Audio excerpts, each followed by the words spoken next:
नमस्कार मित्रांनो, स्वागत आहे तुमचं आजच्या आपल्या अजून एका नवीन व्हिडिओमध्ये. thumbnail बघून तुम्हाला समजलं असेल आजचा आपला व्हिडिओ कोणत्या टॉपिकवरती होणार आहे. आजचा जो आपला व्हिडिओ होणार आहे तो होणार आहे आजच्या मार्केटच्या प्रेडिक्शनवरती. काय आपण केले होते ते कसे इम्पॅक्टफुल राहिले, उद्याचे मार्केट ओपन होणार आहे त्यासाठी आपला काय व्ह्यू राहायला पाहिजे, काय मार्केटमध्ये अनसर्टनिटी आली आहे, त्याचा इम्पॅक्ट कसा मार्केटमध्ये होतोय, मार्केट त्याला रिॲक्ट कसं करतंय, खरंच मार्केट परत आता ॲव्हरेजिंगच्या दिशेने चाललं काही डिटेलमध्ये या व्हिडिओमध्ये आपण बघणार आहोत. चल तर मग सुरू करूया.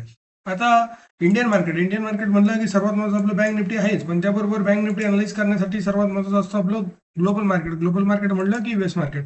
आता यूएस मार्केट म्हणलं की सर्वात महत्त्वाचं आपलं डाव जोन्स आलं. आता डाव जोन्स मध्ये काय चाललं आपण ते बघूया. आता डाव जोन्स जर बघितलं तर डाव जोन्स मध्ये खूप स्ट्रॉंग अप साईडला मुवमेंट आपल्याला आज बघायला भेटली. जसं आपण कालच्या व्हिडिओमध्ये बोललो होतो एक्झॅक्ट तसंच आपल्याला बघायला भेटले. आपण बोललो होतो इथे एक स्ट्रॉंग एसएल हंटिंग एरिया आहे, त्या एसएल हंटिंग एरियाला मार्केटने काय केलं, व्यवस्थित टॅप केल्यावर मी बोललो होतो जसा माझा व्ह्यू होता की इथनं एक व्यवस्थित ठीकठाक लिक्विडिटी स्वीप एरिया होऊ शकतो. आधी इथनं लिक्विडिटी ग्रॅप झाल्यानंतर एक स्वीप कुठे येणार, तर स्वीप इथं येणार, कारण इथे स्ट्रॉंग एक एसएल हंटिंग होती. त्या एसएल हंटिंगला मार्केटने रिस्पेक्ट केलं आणि त्या रिस्पेक्टला व्यवस्थित मार्केटने टॅकल केलं. सो इथं तरी कुठंतरी आपण जर बघितलं तर डावजोन्स उठण्याचं काम करत आहे, पण डावजोन्स जर स्ट्रॉंग सपोर्ट हवा असेल की ॲव्हरेजिंग हवी असेल तर ती डायरेक्ट 50,000ची आहे. सो तोपर्यंत स्ट्रॉंग ॲव्हरेजिंग डावजोन्समध्ये होणार नाही. त्यानंतर जर नॅसडॅक बघितलं, नॅसडॅकमध्ये काय चाललंय, नॅसडॅक जवळजवळ 1.30% अप साईडला गेलंय. राईट, गॅप अप मोमेंट आपल्याला नॅसडॅकमध्ये बघायला भेटले. असं का झालंय, राईट, जसं आपण मागेही बोललोय, राईट, प्रत्येक व्हिडिओमध्ये सांगतोय काय हो राहिलं. इथं हा प्रेशर एरिया आहे, त्या प्रेशरच्या प्रॉक्सिमलला व्यवस्थित मार्केट टॅप झालं, फक्त टॅप झालं, पिन पॉईंट एंट्री भेटली, त्यानंतर अप साईडला निघालं. आज जसं परत एकदा डाऊन आलं, काल डाऊन आल्यानंतर इथे परत एकदा एसएलएंटिंग झाली, इक्वल एरियावरती लिक्विडिटी स्वीप झाली, लिक्विडिटी स्वीप नंतर परत एकदा अप साईडला मुवमेंट, आणि जे आपलं ट्रेंड लाईनचं डाऊन ट्रेंड आहे तिथे मार्केटने व्यवस्थित रिस्पेक्ट केलं आणि डाऊन साईडला परत स्विंग मार्केटने केलं. ओके, आता यानंतर जर बघितलं की सर्वात महत्वाचं आहे आपलं S&P 500. आता S&P 500 मध्ये सुद्धा कुठेतरी अपसाईडला मुवमेंट आहे. म्हणजे ग्लोबल मार्केटमध्ये जर यूएस मार्केट बघितलं तर पूर्णतः जे आहे ते सगळं पॉझिटिव्हला मार्केट गेलेलं आहे. राईट, तुम्हाला बोललो होतो ट्रेंड लाईनचा सपोर्ट, ट्रेंड लाईनचा व्यवस्थित सपोर्ट आणि परत अपसाईडला मुवमेंट आहे. राईट, आता ह्या रेजिस्टन्सला मार्केट कसं रिॲक्ट करते आपण ते बघूयात. राईट, आता आपलं यूएस मार्केटचं म्हणलं, यूएस मार्केटमध्ये सर्वात इम्पॉर्टंट आहे आपलं एशियन मार्केट. एशियन मार्केट म्हणलं निकायमध्ये जो डाऊनफॉल चालू आहे, बापरे खतरनाक वाला डाऊनफॉल आहे. राईट, तुम्हाला बोललो इथे प्रॉफिट बुकिंग नंतर, राईट, आपला जो सपोर्ट होता एक्झॅक्ट त्या सपोर्टला मार्केटने व्यवस्थित रिॲक्ट केलं, तुम्ही बघू शकता. जसं रिॲक्ट केल्यानंतर मार्केटचं बिहेवियर दाखवतो तुम्हाला, तुम्ही बघू शकता व्यवस्थित. हा प्रेशर एरिया होता, मार्केट डाऊन साईडला एकदम स्ट्रॉंग मुवमेंट घेऊन आलं, प्रेशर एरियावरती मार्केटने सपोर्ट घेतला, त्यानंतरची ही मुवमेंट आहे. राईट, आता जर ज्यावेळेस ही मुवमेंट मार्केटमध्ये आली आहे ती बघा कशी आली आहे, व्यवस्थित ह्या प्रेशर एरियाला रिस्पेक्ट केल्यावर डाऊन साईड कुठं आली. आता हे बघा, इथे एक स्ट्रॉंग एसएल हंटिंग एरिया होता, त्या एसएल हंटिंग एरियाला मार्केटने रिॲक्ट केल्यावरती डाऊन साईड मुवमेंट आपल्याला बघायला भेटली.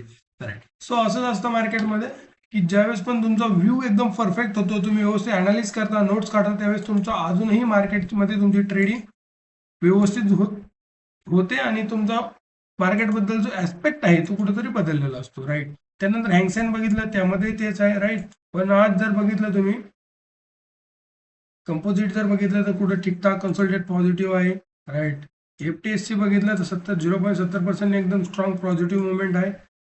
सो हे आहे, बाकी काही नाही. बघा, तिला परत रिजेक्शनचा सामोरे जावं लागलं. जो आपण रेजिस्टन्स सांगितलेला आहे तुम्हाला 10,700चा, व्यवस्थित रिॲक्ट केला, परत एकदा डाऊन साईडला मुवमेंट त्यांनी, म्हणजे कुठेतरी इथं खूप स्ट्रॉंग सेलर आहेत, त्यांनी एवढी मोठी वीक बनवली, खूप स्ट्रॉंग सेलर आहेत तिथं बसले, त्यांनी परत एकदा मार्केटवरती रिॲक्शन केलं.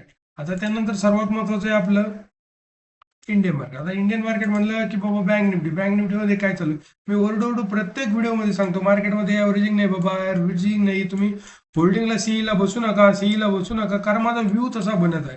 बिकॉज हे बघा, आता मी जर म्हणलो तुम्हाला काहीतरी एकदम स्ट्रॉंग अप जायचं, आता इथं सीडीच नाही वर जायला. राईट, तुम्ही कसं जाणार, तुम्ही डायरेक्ट अशी उडी मारणार नाही, यामध्ये तुमच्या पडण्याचे चान्सेस जवळजवळ 100% असतात. तसं मार्केट असतं, मार्केट ज्या वर जातं डायरेक्ट उडी मारून जात नाही, जर गेलं चुकून त्याचे पडण्याचे चान्सेस 100% असतात. राईट, सेम इंडियन मार्केटमध्ये झालं, म्हणजे मार्केटला ॲव्हरेजिंग कंपाऊंडिंग करत जावं लागतं. राईट, त्याच ते मार्केट एक्झॅक्ट 100% अप जातं. राईट, एक्झॅक्ट तसं आता इंडियन मार्केटमध्ये चालू. इंडियन मार्केट इथनं ज्यावेळेस अप निघालं, तुम्हाला जर दाखवतो मी एक मिनिट, हे बघा, बघितलं व्यवस्थित तरी बघा. आता इंडियन मार्केट ज्यावेळेस इथनं अप निघाल्यावरती एकदम स्ट्रॉंग अप गेलं बघा, कन्सॉलिडेट करत होतं. पण ज्यावेळेस अप चाललंय बघा, इथनं डायरेक्ट उडी इथं मारलेली आहे मार्केटने. पण इथलचं ॲव्हरेजिंग प्राइस ऍक्शन घडलीच नाही. ही प्राइस ऍक्शन घडणं फार महत्वाचं असतं. आता हे मार्केट ज्या पद्धतीने वर चाललंय तितक्या स्ट्रॉंगली जर यांनी हा जो सपोर्ट 56,623चा एकदा सपोर्ट जर ब्रेक केला, मार्केट जर इथे आलं 55,500च्या लेवलला, तर मग मार्केटमध्ये व्यवस्थित ॲव्हरेजिंग होईल. आणि ॲव्हरेजिंग झाल्यानंतर मार्केटमध्ये एकदम स्ट्रॉंग मुवमेंट आपल्याला बघायला भेटेल सीई साईडला. तोपर्यंत होणार नाही. आता जर मार्केट बघितलं तर आजच्या मार्केटचा ओव्हरव्ह्यू सांगतो 15 मिनिटात टाइम फ्रेम मध्ये. काय झालंय आज ते बघूया.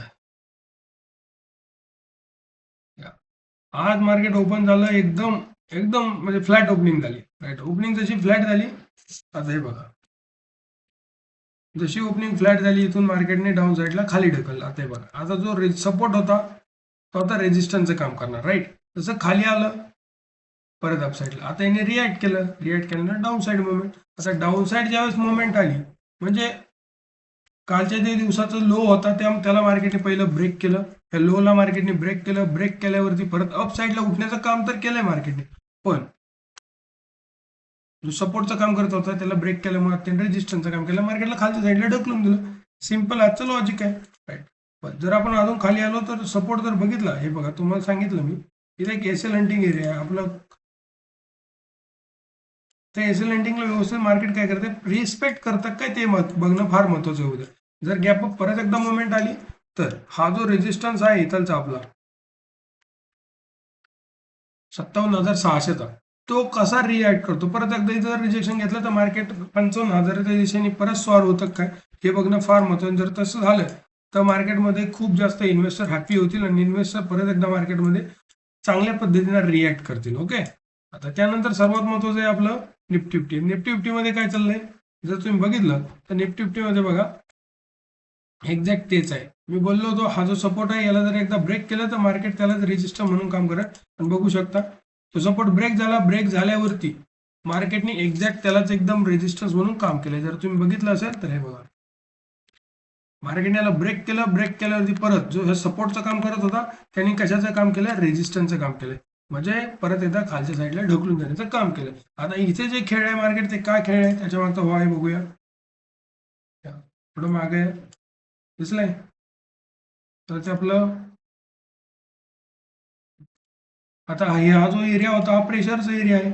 जर उद्या जर ओपन झालं तर ठीकठाक, जर छोटस जर गॅप अप मुवमेंट आली तर गॅप अप मुवमेंट वरती हा जो एरिया आहे त्याचा, हा सुद्धा एक रिजेक्शनचं काम करा. मार्केट जर एकदा 23,800च्या लेवलला आलं तर समजायचं मार्केटमध्ये पण जवळजवळ 65% ॲव्हरेजिंग झाली आहे. ती ॲव्हरेजिंग खूप स्ट्रॉंग असेल आणि त्यानंतर मार्केट खूप स्ट्रॉंग मुवमेंट आपल्याला देऊ शकतं. जर थोडं इथून जर ढसळलं, थोडं खाली आलं तर मग हे सपोर्ट आहे. इथं पहिला जर सपोर्ट बघितला तर 23,800चा आहे. दुसरं बघितला 23,400 आहे. चौथं जर बघितलं तर 23,200चा सपोर्ट आहे. सो तिथे एक खूप स्ट्रॉंग सपोर्ट आहे. कारण हे बघा, पहिलं काय झालंय, ट्रेंड लाईन मार्केटने ब्रेक केली, याला मोडीच काढायचं काम केलंय. बघू शकता याला मोडलंय. राईट, आता मग डायरेक्ट टार्गेट जे माझा व्ह्यू दिसतो 23,800 पर्यंत मार्केटने कुठेतरी सपोर्टला यायला पाहिजे. राईट, त्यानंतर एकदम स्ट्रॉंग मुवमेंट आपल्याला बघायला भेटेल. आता आयटी सेक्टर सर्वात महत्वाचं आयटी सेक्टर आहे. आता निफ्टी फिफ्टी पडले म्हणल्यावर आयटी सेक्टरने कसं तोल सांभाळायचा हे सर्वात महत्वाचं. हे बघा, ते 29,300चा रेजिस्टन्स बोललो होतो त्याला कसं टॅकल करते फार महत्वाचं होतं आणि व्यवस्थित त्यांनी मार्केटला खाली फेकून दिलं. आता जर सपोर्ट बघितला तर डायरेक्ट सपोर्ट हाच आहे. याला मार्केट कसं रिॲक्ट करते फार महत्वाचं आहे. ते 28,300चं एकदम स्ट्रॉंग सपोर्ट आहे. त्याला मार्केट कसं रिॲक्ट करते ते महत्वाचं, अगदी महत्वाचं आहे. तिथून जर एकदा ढसळलं तर परत एकदा येऊ शकतं इथपर्यंत 27,900 पर्यंत. तिथून जर सपोर्ट घेतला तर परत अपसाईडला मुवमेंट निघू शकते. ओके, त्यानंतर क्रूड ऑइल जर बघितलं तर क्रूड ऑइलमध्ये रॅली बघा तुम्ही बघितली, एकदम स्ट्रॉंग रॅली क्रूड ऑइलमध्ये बघायला भेटेल. असं का होऊ राहिलं माहिती आहे का, जे आपल्या इंडियामध्ये जे रिवॉर्ड चालू म्हणजे आंदोलन चालू आहे त्या आंदोलनामध्ये राईट कुठंतरी इन्व्हेस्टर घाबरण्याचे संकेत आहे. ओके, हे इन्व्हेस्टर घाबरण्याचे संकेत आहे आणि मार्केटमध्ये याने ॲव्हरेजिंग होत असते. इन्व्हेस्टर घाबरले, हे घाबरल्यामुळे हे मुवमेंट येऊ राहिले. राईट, हे जर घाबरले नसते तर या मुवमेंट आल्या नसता. कारण काय झालं माहिती आहे, कुठंतरी इंडियन मार्केटमध्ये अनसर्टनिटी तयार झाली. सो त्यामुळे जे इन्व्हेस्टर आहेत ते कुठेतरी इन्व्हेस्ट करायला थोडेसे फिअर झाले, त्यांच्यामध्ये भीतीचं वातावरण निर्माण झालंय. सो जोपर्यंत त्यांचा व्ह्यू बदलत नाही तोपर्यंत मार्केटमध्ये असंच राहणार आहे. ओके, एकदा त्यांचा व्ह्यू बदलला तर मुवमेंट परत एकदा स्टार्ट होतील, राईट. त्यानंतर जर बघितलं आपलं म्हणजे तर व्ह्यू बदलला, त्यांचा पॉझिटिव्ह व्ह्यू झाला तर परत एकदा क्रूड ऑइलमध्ये प्रॉफिट बुकिंग होऊ शकते. यानंतर जर बघितलं सेन्सेक्स मध्ये काय चालू आहे, राईट. बघितलं आता काय बोललो होतो आपण मागच्या व्हिडिओमध्ये, जा बघा तो व्हिडिओ एकदा इन डिटेलमध्ये, राईट. हा जो एरिया आहे हा रेजिस्टन्सचं काम करल, व्यवस्थित त्याने रिॲक्ट केलं, डाऊन साईडला आलं. परत जो सपोर्टचं काम करतो त्याने कशात काम केलं, रिजेक्शनचं. बघितलं आता इथे व्यवस्थित त्याने काय केलंय, टॅप झालाय, राईट. ह्या लिक्विडिटीवरती मार्केटने रिस्पेक्ट दिली आहे, त्यावरती कसं रिॲक्ट करताय फार महत्वाचं आहे. दुसरा जो डायरेक्ट सपोर्ट जर हवा असला 74,886 एकदम स्ट्रॉंग सपोर्ट आहे, त्याशिवाय मार्केटमध्ये सपोर्ट नाही. ओके, त्यानंतर सर्वात महत्वाचं आपलं ग्लोबल मार्केटमध्ये काय चालू, त्यामध्ये सर्वात महत्वाचं झालं आपलं क्रिप्टो. आता सध्या मला क्रिप्टो खूप चांगलं वाटतंय मला, कारण क्रिप्टोमध्ये काय झालंय माहितीये का, BTC क्रिप्टो बिटकॉइन, राईट. हे बघा अगदी मोठी टाइम फ्रेम लावायची, त्यामध्ये बघा केलाय हा ब्रेक हायर आहे 65,600चा, त्यानंतर हायला गेले. आता जर इथं बघितलं व्यवस्थित प्राइस एक्शन बघा, तुम्हाला समजणं फार गरजेचं आहे. ओके, हे नोट्स काढत जा व्यवस्थित. बघितलं का 66,850चा रेजिस्टन्स घेतला आणि त्यानंतर परत डाऊन साईडला. आज जो सपोर्टचं काम करत होता, जो रेजिस्टन्सचं काम करत होता तो आता सपोर्टचं काम करत, जर अप फेकला तर मार्केटमध्ये तुम्हाला बिटकॉइनमध्ये खूप चांगली रॅली बघायला भेटणार आहे, भेटू शकते, राईट. त्यानंतर इथेरियम बघितलं तर इथेरियम सुद्धा एकदम स्ट्रॉंग रॅलीज देऊ राहिले. तुम्ही बघू शकता ह्या रॅलीज खूप महत्वाच्या आहे. इथेरियम आता 2000च्या दिशेने 2000 जर लेवल ब्रेक केली तरी टाइम डायरेक्ट 24,000पर्यंत जाऊ शकते. Okay, right. सो चांगले मुवमेंट आपल्याला बघायला भेटू शकते. त्यानंतर गोल्ड जर बघितलं तर गोल्ड परत एकदा आज ज्या रिओर्ड्स इंडियामध्ये ते आंदोलन चालू आहे त्यामुळे कुठेतरी फेअर वाढलाय. सो गोल्ड परत एकदा वाढलाय, गोल्ड डायरेक्ट 2,000 रुपयांनी वाढलाय, जवळजवळ 44,000पर्यंत गोल्ड परत एकदा उडालाय. सो 1,44,000 पर्यंत. हा सांगायचा उद्देश होता, मी तर तेच सांगत होते, छोटी मोठी बाईंग येऊ शकते 1,47,000 पर्यंत, राईट. त्या दिशेने परत एकदा गोल्ड निघालंय, कारण कुठंतरी मार्केटमध्ये अनसर्टनिटी तयार झाली आहे. त्या अनसर्टनिटीचा फार मोठा इम्पॅक्ट इंडियन मार्केटला झुकावं लागेल, राईट. आणि ते एक्झॅक्ट चालू आहे आता, राईट. त्यानंतर जर बघितलं आपलं युरो सुद्धा एकदम पॉझिटिव्ह मुवमेंटला आहे.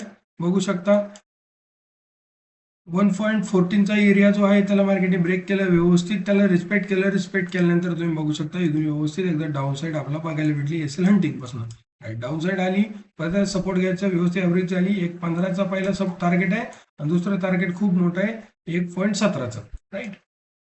त्यानंतर जर बघितलं आपण आपलं डॉलरमध्ये काय चालू आहे, डॉलरही सांगतो.